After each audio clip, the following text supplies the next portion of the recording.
Bonsoir les amis, j'espère que vous allez bien. Demain matin, vous allez avoir une vidéo très drôle sur ce qui vient de se passer au Brésil.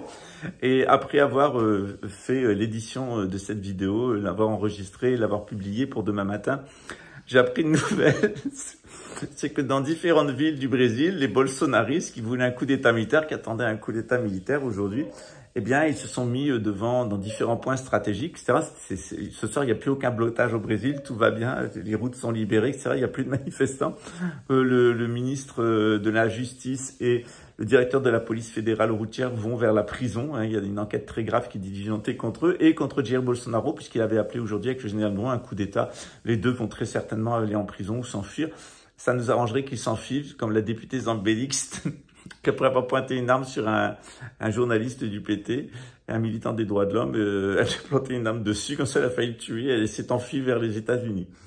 Eh bien ce soir on a appris que en réalité, vous savez, au Brésil, il y a des vendeurs d'eau partout.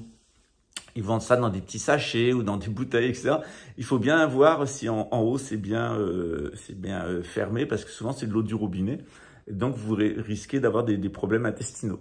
Sauf que là, les gens des favelas qui ont massivement voté pour Lula parce qu'ils en ont marre de la mafia bolsonariste, des milicias, et que la légalisation va véritablement enlever la délinquance des favelas. La délinquance a été organisée par l'armée et par la police, enfin les corrompus de l'armée et de la police.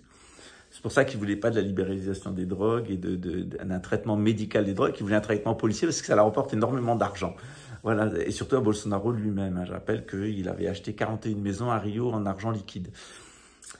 Alors, ce qu'il faut savoir dans cette affaire, c'est qu'il y a les gens des favelas et qui ont le sens de l'humour et qui sont pour Lula. Ils sont allés de vendre de l'eau aux bolsonaristes, mais ils avaient injecté dans les bouteilles d'eau des laxatifs. et que il y a eu toute une épidémie comme ça dans tout le Brésil. Des bolsonaristes, non seulement ils ont acheté l'eau aux mecs des favelas, mais en plus l'eau elle était remplie de laxatifs et les mecs étaient en train de chier partout. Voilà, c'est très très drôle.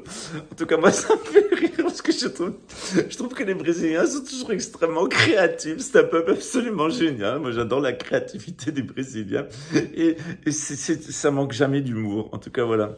Le Brésil est un pays sérieux, mais les Brésiliens ont un grand sens de l'humour. En tout cas, ils l'ont encore prouvé aujourd'hui.